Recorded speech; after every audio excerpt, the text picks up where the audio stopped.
உங்க அப்பா அம்மா கேட்டு பாருங்க, அவங்க அப்பா அம்மாவுக்கு எப்படி அவங்க கீழ்படிச்சாங்க. இங்க நிறைய பேர் இருக்கீங்க, உங்க அப்பா அம்மா இதனால வாங்கம்மா, உங்களுக்கு என்ன தெரியும், நீங்களாம் இந்த காலம், நீங்களும் அந்த காலம், சாரி நாங்க இந்த காலம், நீங்களும் அந்த காலம், நீங்களாம் பழசு, உங்களுக்கெல்லாம் அவருக்கும் தெரியாது.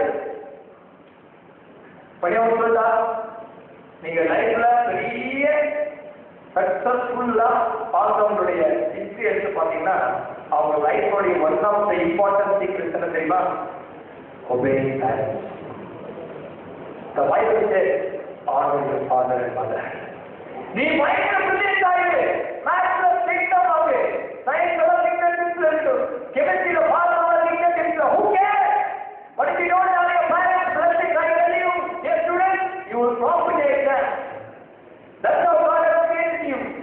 If your parents are not happy with you, I'm telling you, you will end up in a failure. I challenge you. உங்க அப்பா அம்மாவுடைய ஆசீர்வாதம் பண்ணி அவங்க மனசை சந்தோஷமா வச்சுட்டு நீ எக்ஸாம் போய் எழுதி பாரு. இங்க நிறைய பேர் இருக்கீங்க, உங்க அப்பா அம்மா உங்களை நினைச்சாலே சீர் பிடிக்கிறாங்க.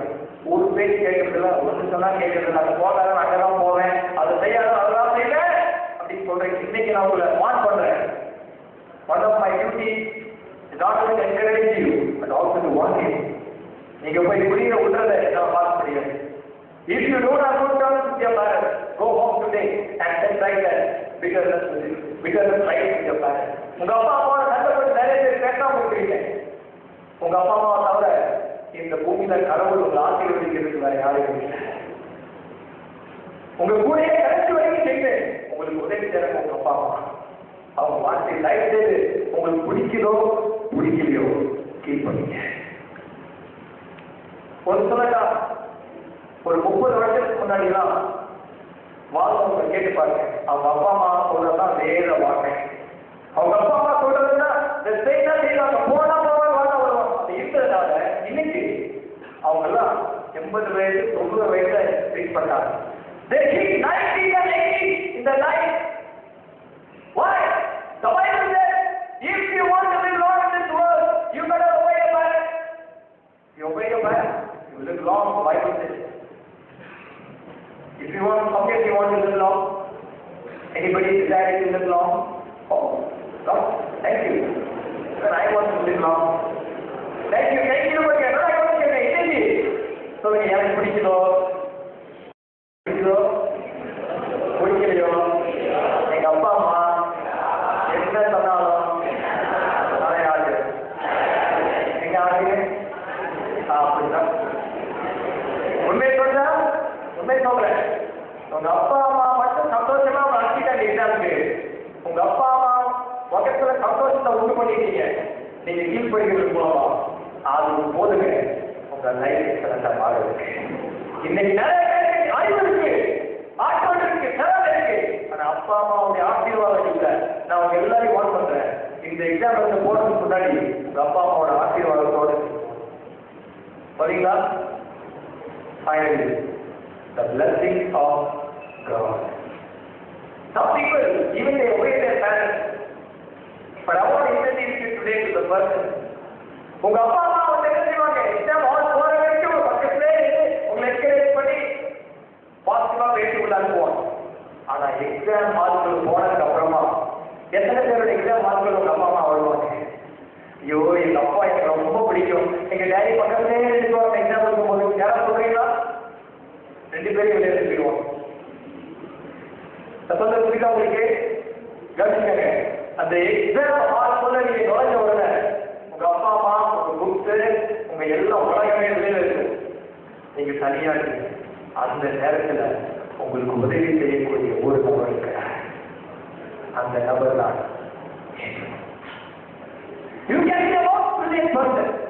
ஒரு செகண்ட் உங்க மைண்ட் ஆஃப் ஆயிடுச்சுன்னா படிக்கிறதெல்லாம் மறந்துடும். நான் சொன்னேன், நீங்க படிச்சதெல்லாம் மறந்து போனாலும் அது என்ன ஞாபகப்படுத்துகிறதுக்கு ஒரு நபர் உங்க பக்கத்திலே இருக்கிறார்.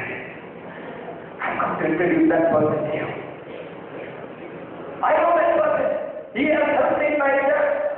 He helped me to get university back in college. He gives me everything.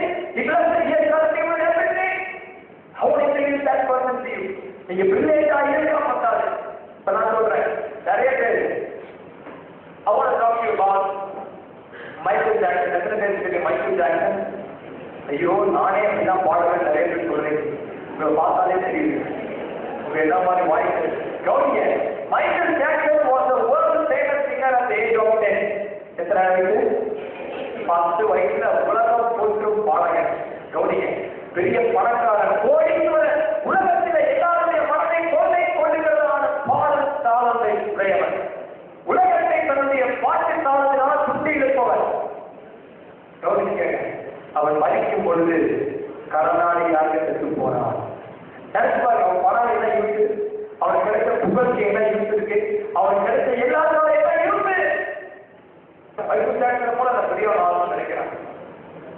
ஆனா மைக்கேல் ஜாக்சனோட நிலைப்பாடு அலெக்சாண்டர் கிரேட் தெரியும். அலெக்சாண்டர் கிரேட் மாவீரன் சொல்றான். அலெக்சாண்டர் மாவீரன் 30 வயசுல பயங்கரமான சாதனைகளை உலகத்தை ஜெயித்தவர் என்று பெயர் பெற்றவர். அவன் மறைக்கும் போது என்ன சொன்னா 3 காரியத்தை சொன்னான்.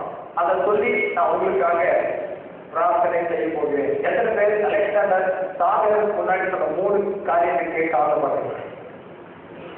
ரொம்ப நன்றி. கைவிடக்கூடிய மறந்துடாதீங்க. முதல்ல அலெக்சாண்டர் சாகருக்கு முன்னாடி ஒரு ஜெனரலை கூப்பிட்டு சொன்னாராம்.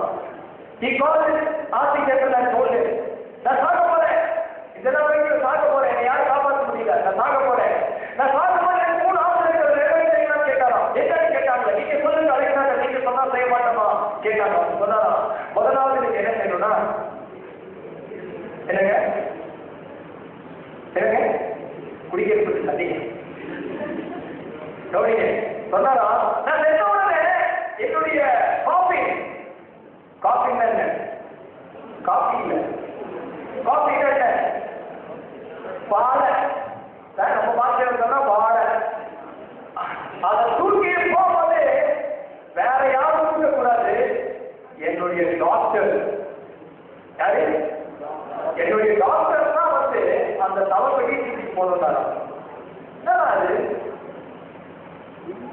2வது கேட்டாரா, நான் என்னுடைய தவப்படி தூக்கி கல்லை போகும்போது என் வீட்டுல இருந்து கல்லை தோட்ட வரைக்கும் இருக்கிற வழிய நீங்க என்னென்ன காசெல்லாம் நான் சம்பாதிச்சு எவ்வளவு பெரிய காஸ்ட்லியான ஜுவல், காஸ்ட்லியான டைமண்ட் அதெல்லாம் நான் சம்பாதிக்கணும், அதெல்லாத்தையும் கொட்டி என்னுடைய சாவை தூக்கி போற வழியை அந்த காஸ்ட்லியான பொருட்களாக செய்யணும். நான் 3வது பார்த்தோம்னா, நான் செத்த உடனே என் கல்லையில என் 2 கையும் இப்படி விரிச்ச மாதிரி வச்சு என்ன புதஞ்சிருக்கேன்னு சொன்னாங்க. இதை கேட்கறது ஆர்மி ஜெனரலுக்கு ஒரே கவலை வந்து இப்படி சொல்லிட்டாரு அப்படின்னு கேட்டாராம். எதுக்காக இந்த 3 வினோதமான ஆசைகள் சாதனை நடத்தவங்களுக்கு கேட்கும்போது சொன்னாரா, முதலாவது ஆசை, டாக்டர் ஏன் என்னுடைய தாவுடைய தூக்கி போனோம் அப்படின்னு நான் விரும்புறதா, நான் என்னுடைய தாவின் மூலமாக உலகத்துக்கு ஒரு செய்தியை சொல்லி எனக்கு விரும்புகிறேன். நான் மறித்த உடனே எல்லாருக்கும் இந்த செய்தி போய் வீட்டாங்கன்னு நான் நினைக்கிறேன். என்னன்னா, எனக்கு ட்ரீட்மெண்ட் கொடுத்த டாக்டர்ஸால என்னை சுகமாக்க முடியாது, எந்த மனுஷனையும் மருத்துவர்கள் சுகமாக்க முடியாது என்பது எல்லா மனிதர்களும் புரிந்து கொள்ளுங்கள். ஒன்று, அது உண்மைதானே, எந்த டாக்டரும் உங்களை காப்பாற்ற முடியாது. நம்முடைய உடம்பை படைத்தது ஆண்டவர், கடவுள் உங்கள் உடம்பை படைத்தார். ஆகவே அவரால் தான் உங்களுடைய வியாதிகளையும் உங்களுடைய சரீரங்களையும் கடைசி வரைக்கும் காப்பாற்ற முடியும். இன்றைக்கு அநேக அகால மரணங்களை பைக்கில் போகும்போது கீழே வந்து ஆக்சிடென்ட் மண்ணை உடஞ்சி சீக்கிரம் பாருங்க. ஏன்? அவர்கள் பாதுகாப்பு அறிவு எல்லாமே இருக்குது. ஆனா அவர்களை பாதுகாப்பதற்கு ஒரு கடவுள் இல்லை. They don't have a God to protect them. They are students. I can't say it. You can have everything. But you don't have God, you have nothing. But if you have God, and if you don't have anything, that's okay. God will give you everything. Today God is uniting you. ரெண்டாவது Alexander சொன்னது என்ன? அவருடைய அந்த வழிக்குள்ள என்ன தெரியுமா, காஸ்ட்லியான stones அதை பதிக்கணும்னு சொன்னாங்க. ஏன் அப்படின்னு சொன்னாங்கன்னா, நான் சம்பாதித்த வேற பெற்ற பொருட்கள், இந்த நகைகள், காஸ்ட்லியான பொருட்கள் எதையும் நான் என் கூட எடுத்து போக முடியாது. இந்த உலகத்துக்கு எல்லா மனுஷனும் தெரிவிக்கும், அலெக்சாண்டர் எல்லாத்தையும்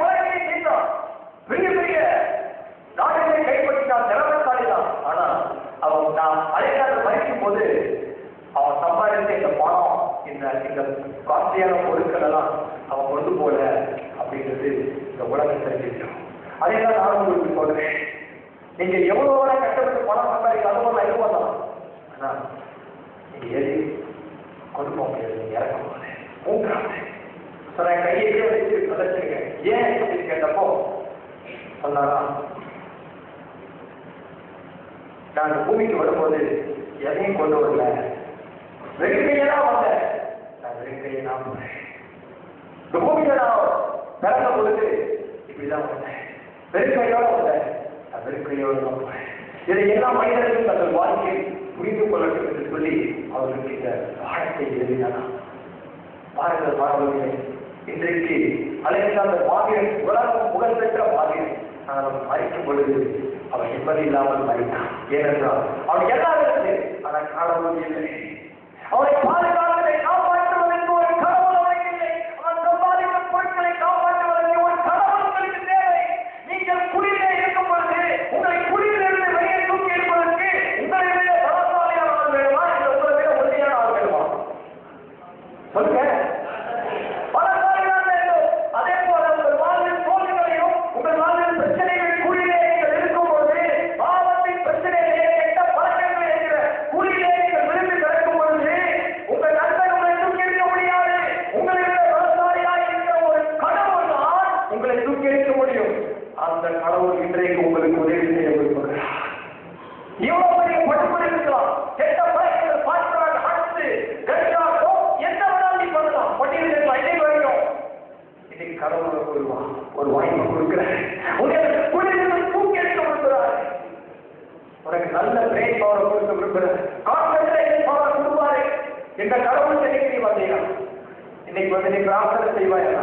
அதுக்கு போல ஐயோ கடைசியில நீ வாழ்க்கையை முடிக்கும் போது இதை நீ சொல்லி பிரயோஜனம் இல்லை. இன்னைக்கு நீ சொல்ல அலெக்சாந்தர் நம்ம இன்னைக்கே புரிஞ்சு கொள்றதுக்காக சொன்னாங்க. உன்னுடைய சொத்து, உன்னுடைய உயிர், உன்னுடைய புகழ் எல்லாவற்றையும் தன் காத்துக் கொள்வதற்கு ஒரு கடவுள் அவசியம். அவர்களே என்றால் உன் வாழ்க்கை வீணாகிவிடும். இன்றைக்கு உனக்கு ஒரு சந்தர்ப்பத்தை கடவுள் என் மூலமாய் தருகிறார். இந்த எக்ஸாம் பிரேயர் மூலமாக உன்னுடைய வாழ்க்கையில ஒரு புதிய காரியத்தை கடவுள் செய்ய விரும்புகிறார். இன்னைக்கு வரைக்கும் வாழ்க்கை நான் பரவாயில்ல, நீ எவ்வளவு பெரிய கெட்ட பழக்கங்கள் படுமொழி இருந்தால் பரவாயில்ல. நிறைய பேர் தவறான உணவுகளை திங்கிட்டு இருக்கீங்க, அதனால படிக்க முடியல. அந்த கட்டணங்களை வாட்டுது, அந்த எண்ணம் உங்களை கொள்ளுது, படிக்க நினைக்க முடியல. அம்மா நான் படிக்கணும் தான் நினைக்கிறேன், முடியல, யாருக்கையும் சொல்ல முடியல. நிறைய பேர் இங்க ஓடி போயிடலாமா, இல்ல தற்கொலை பண்ணிடலாமா சொல்ல போகுது. வேண்டாம், இன்னைக்கு ஓடி போங்க. காசு முடியாது சொல்றியா? தப்பு தப்பு தப்பு. கடவுள் உதவி செய்ய விரும்புகிறார். இன்றைக்கு கடவுளே ஆண்டவரே என்னுடைய வாழ்க்கையுடைய கையை நான் கொடுக்கிறேன். இதுவரைக்கும் நான் விளையாடிக்க, இதுவரைக்கும் நான் நீங்க இல்லாம போயிட்டேன். ஆனா இன்னைக்கு என்னுடைய தாட், என்னுடைய கஷ்டம், என்னுடைய ஆண்டவரே உதவிகள், அதனுடைய கை கால்கள் ஒவ்வொரு அவயவத்தையும் உங்களுக்கு நான் படைக்கிறேன். ஆண்டவரே வாழ்க்கையிலே உடைய கரத்திலே நான் கொடுக்கிறேன். என்னுடைய வாழ்க்கையை ஏற்றுக்கொண்டு என்னுடைய வாழ்க்கையில் குப்பையாக இருந்துட்டு நன்மையான அந்த நிரப்பு அப்படி இன்னைக்கு நீ ஓடி வரல சொன்னா, நான் சொன்னா நீ எக்ஸாம்ல மட்டும் இல்ல, வாழ்க்கையில பார்த்தாங்க.